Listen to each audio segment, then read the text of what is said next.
উৎপাদন নেই, কোম্পানি লোকসানে, তবু 6 মাসে শেয়ারের দাম দ্বিগুণ। এটা কি ব্যবসার সাফল্য নাকি পরিকল্পিত কারসাজি? ইমাম বাটন নাম পাল্টে হামি ইন্ডাস্ট্রিজ হয়ে গেছে, কিন্তু বদলায়নি খেলা। আর তাই প্রশ্ন হলো, কিভাবে চলছে এই খেলা? এমন চাঞ্চল্যকর তথ্যই উঠে এসেছে দৈনিক জাতীয় অর্থনীতির প্রতিবেদনে। বাংলাদেশের শেয়ার বাজারে আবারও আলোচনায় একটি নাম, হামি ইন্ডাস্ট্রিজ, যার পুরনো নাম ছিল ইমাম বাটন। নাম বদলেছে, ব্যবসা বদলেছে, কিন্তু অভিযোগ একই, আর তা হলো কারসাজি। ঢাকা স্টক এক্সচেঞ্জের তথ্য বলছে, মাত্র 6 মাসে এই কোম্পানির শেয়ার দর বেড়েছে 94 টাকা থেকে 190 টাকায়, অর্থাৎ দ্বিগুণেরও বেশি। কিন্তু প্রশ্ন হচ্ছে, যে কোম্পানির উৎপাদন নেই, আয় নেই, তার শেয়ার কেন বাড়ছে? বিশ্লেষকদের মতে এটা কোনো স্বাভাবিক আচরণ নয়, বরং কৃত্রিমভাবে দাম বাড়ানো। এই কোম্পানির অতীতও বিতর্কে ভরা। একসময় বোতাম তৈরি করত ইমাম বাটন, কিন্তু পরে হঠাৎই শুরু হয় নতুন ব্যবসা।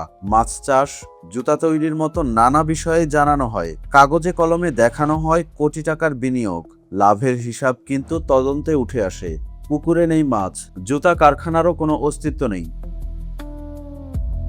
চট্টগ্রামের পাহাড়তলীতে হামি ইন্ডাস্ট্রিজের কারখানায় সরেজমিনে উৎপাদনের কোনো দৃশ্যমান কার্যক্রম দেখা যায়নি। ভবনের 2টি অংশ ভাড়া দিয়েছে কোম্পানিটি, আরও একটি অংশ ভাড়া দেওয়ার জন্য নতুন চুক্তি করেছে। নিরাপত্তারক্ষীরা জানান, বর্তমানে কারখানায় কোনো জুতা উৎপাদন হয় না। অন্যদিকে কোম্পানিটির ভেতরের কর্মকর্তারাও দিচ্ছেন ভিন্ন ভিন্ন তথ্য। কেউ বলছেন 30 জোড়া জুতা, কেউ বলছেন 70 জোড়া। এই অসামঞ্জস্যই আরও বাড়াচ্ছে সন্দেহ, অর্থাৎ আয় দেখানো হয়েছে কিন্তু বাস্তবে নেই। উৎপাদন বিভাগের দায়িত্বপ্রাপ্ত কর্মকর্তা মোহাম্মদ ইমরান দাবি করেন, প্রতিদিন 32 থেকে 44 জোড়া জুতা উৎপাদন হচ্ছে। অন্যদিকে কোম্পানি সচিব ওসমান গনি জাতীয় অর্থনীতিকে জানান, প্রতিদিন 72 জোড়া জুতা উৎপাদন হয়। পরস্পর বিরোধী তথ্যে উৎপাদনের সত্যতা নিয়ে রয়েছে সংশয়। এই বিষয়ে বিএসইসির মুখপাত্র আবুল কালাম জাতীয় অর্থনীতিকে বলেন, হামি ইন্ডাস্ট্রিজের কর্মকাণ্ড নিয়ে তদন্ত চলছে। পুরো বিষয় খতিয়ে দেখে কারসাজির বিষয়ে বিধান অনুযায়ী সিদ্ধান্ত নেবে কমিশন।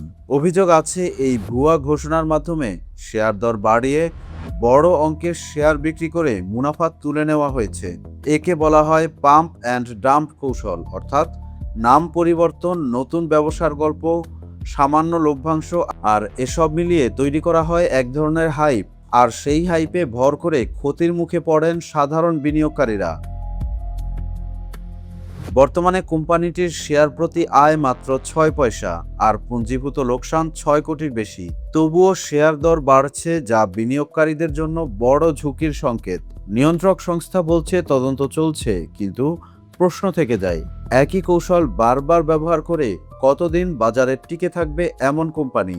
আর সবচেয়ে বড় প্রশ্ন, এই খেলায় শেষ পর্যন্ত ক্ষতিগ্রস্ত হচ্ছেন কারা?